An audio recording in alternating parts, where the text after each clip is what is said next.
Assalamualaikum warahmatullahi ta'ala wabarakatuh. Selamat sejahtera dan selamat petang. Okay, kita berjumpa lagi dengan Cikgu Azmi, iaitu Cikgu RBT tahun 6.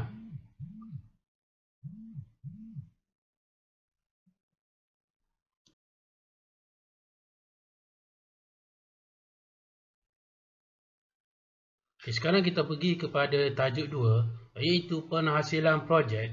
Okay, kita tengok kepada standard kandungan SK 4.3. Mereka bentuk projek bertema berasaskan bahan logam, bahan bukan logam dan elektromekanika. Okay, kita pergi pula kepada standard pembelajaran SP. Okay, 4.3.5 mengenal pasti projek elektromekanika yang hendak dibina.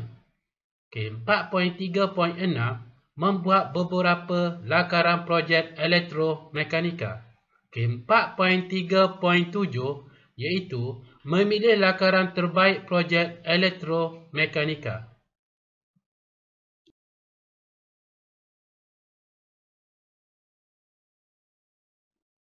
Okay, sekarang kita pergi kepada standard pembelajaran 4.3.5 iaitu mengenal pasti projek elektromekanika yang hendak dibina.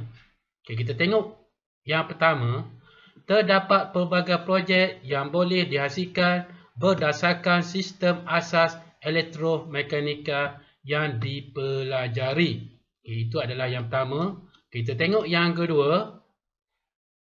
Berikut ditunjukkan contoh projek elektromekanika yang akan dibina. Okey, ini adalah contoh projek yang kita akan bina, iaitu nama projek Palang Keselamatan. Okey, sebenarnya projek ini menggunakan motor dan gear sebagai sistem asas elektromekanika. Okey, sebenarnya murid-murid boleh mengenal pasti projek ini dengan membuat rujukan atau carian maklumat menggunakan internet.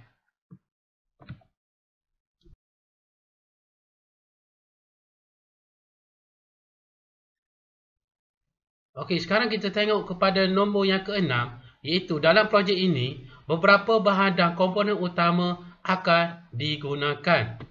Okey, contohnya A, gear dan motor. Ini contoh gear dan motor. B, bateri dan pemegang bateri. Okay, C, switch makro dan switch tekan. Okay, D, wire. Okay, cikgu ada letak dekat sini apa yang perlu awak tahu. Okay, dan E, perintah tetap.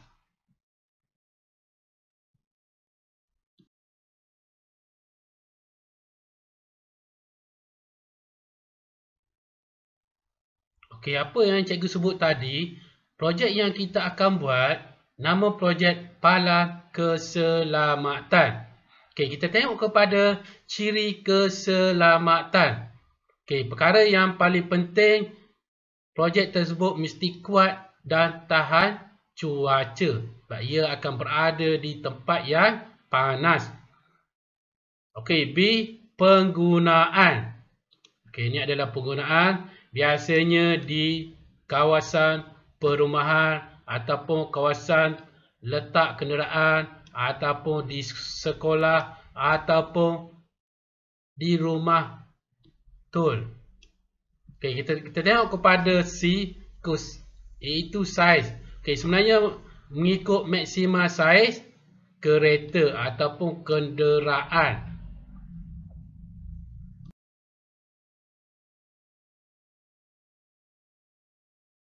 Sekarang kita pergi kepada sistem. Okey, sebenarnya sistem ia menggunakan motor dan gear. Ni ia menggunakan motor dan gear. Okey, yang kedua, yang ni nombor 1, yang ni nombor 2. Motor, takan dan tali sawat. Nombor 2, dia menggunakan sistem motor, takar dan tali sawat. Okey, yang ketiga, ia menggunakan motor, gergencu dan rantai.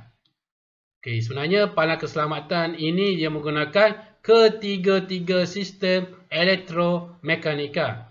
Okey, sekarang kita pergi kepada yang kelima. Okey, kita tengok kepada operasi. Okey, apa yang lebih penting? Operasi yang pertama, kita tengok kepada sistem manual. Itu perkara yang pertama lah. Kita akan menggunakan sistem manual. Okey, sistem yang kedua, separa automatik. Ini sistem yang kedua, separa automatik. Dan sistem yang ketiga, automatik. Ini mesti menggunakan kad. Okay, kita tengok kepada yang keenam ataupun F, cara masuk. Ini kita boleh tengok di kawasan Pasaraya, Jaya dan apa semua. Dia menggunakan sistem berbayar. Ini menggunakan sistem berbayar. Dan yang kedua, ia menggunakan sistem tidak berbayar.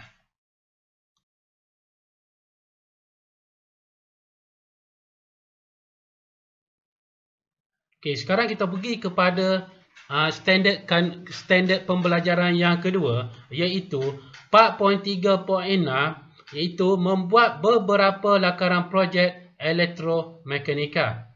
Kita tengok perkara yang pertama, setelah mengenali projek dihasilkan, idea-idea yang dijana perlu diterjemahkan ke dalam bentuk lakaran. Okey, nombor 2, sebenarnya lakaran-lakaran boleh dibuat dalam bentuk 2 dimensi dan 3 dimensi. Maksud di sini 2D dan 3D.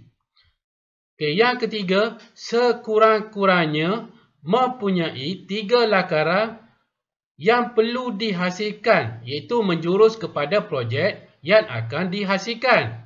Okey, yang keempat, ini bagi membolehkan kita membuat pilihan, mencari lakaran yang paling sesuai dan terbaik untuk membina projek.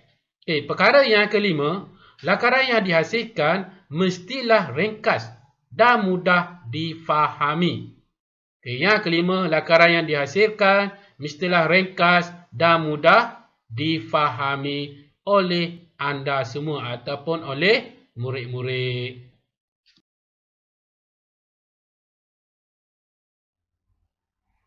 Okay, sekarang kita tengok kepada reka bentuk 2D. Okay, sebenarnya reka bentuk 2D ini melibatkan panjang dan lebar. Ini panjang dan lebar. Okay, yang kedua, bentuk 2 dimensi 2D ialah apa-apa bentuk yang mempunyai panjang dan lebar. Panjang dan lebar. Okay, kita tengok kepada ciri-ciri bentuk 2D. Iaitu yang pertama, bentuk 2D mempunyai panjang dan lebar. Ini yang pertama. Yang kedua, mempunyai permukaan yang rata. Ini yang kedua. Dan yang ketiga, bentuk 2D mempunyai bucu, kecuali bentuk bulat dan bujur. Okey, yang keempat, semua bentuk 2D bersisi lurus, kecuali bentuk bulat dan iaitu sesi melengkung. Kita ada 4 ciri-ciri bentuk 2D.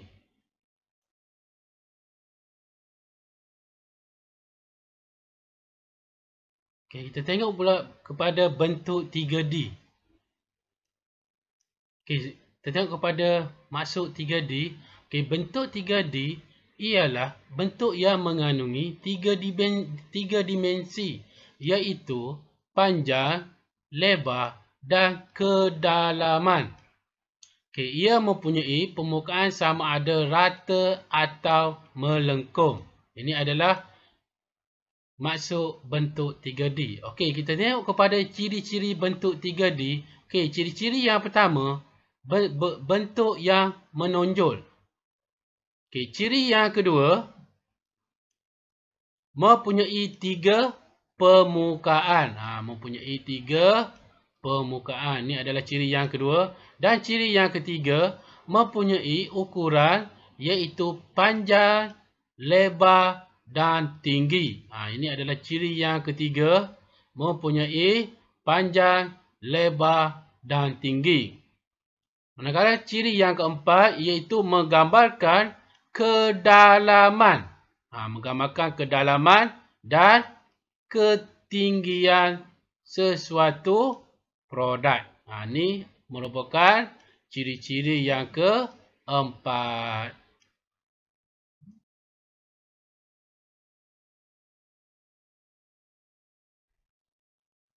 Okey, sekarang kita tengok kepada lakaran projek. Apa yang kita dapat tengok di sini iaitu terdapat 3 contoh lakaran projek palang keselamatan. Iaitu lakaran yang pertama, ini lakaran yang pertama, lakaran yang kedua dan lakaran yang ketiga.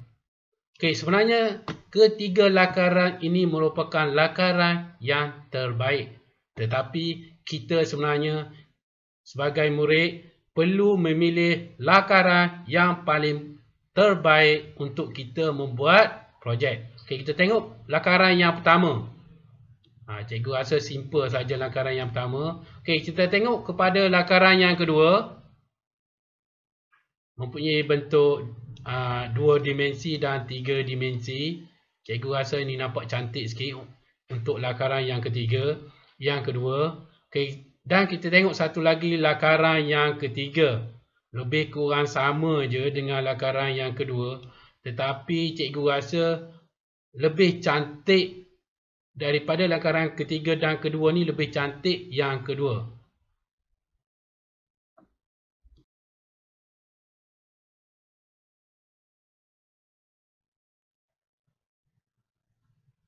Okey, pemilihan lakaran.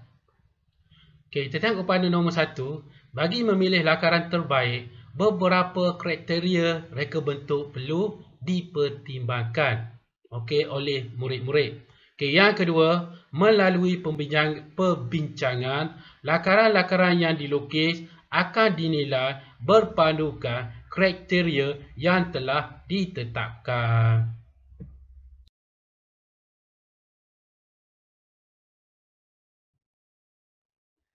Sekarang kita tengok kepada pemilihan lakaran.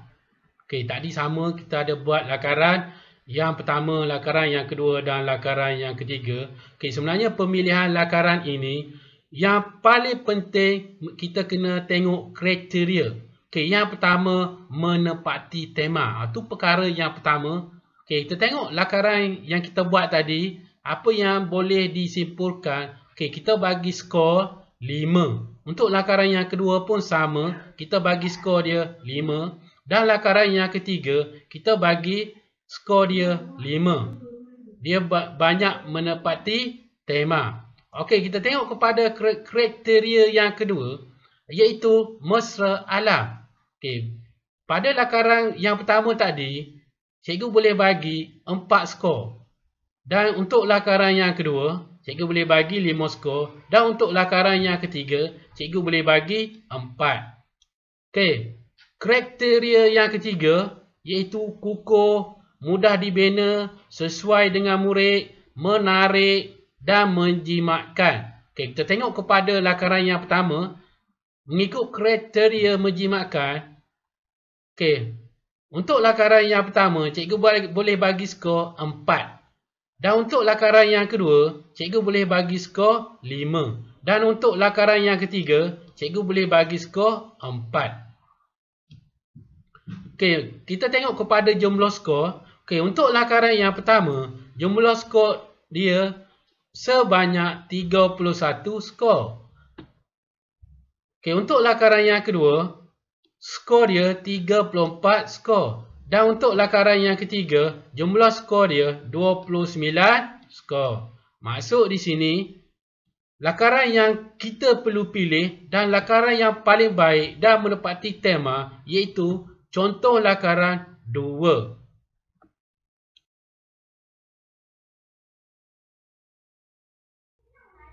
Okey, di antara kelima-lima skor ini, kita boleh bagi sebenarnya skor 5 sangat baik, skor 4 baik, skor 3 memuaskan, skor 2 tidak memuaskan dan skor 1 sangat tidak memuaskan. Jadi lakaran yang kita boleh pilih iaitu lakaran 2. Sebab apa? Jumlah skor dia 34. Okey, daripada keputusan yang diperolehi melalui penilaian di atas, lakaran 2 memperolehi skor tertinggi dan menjadi pilihan untuk menhasilkan projek palan keselamatan.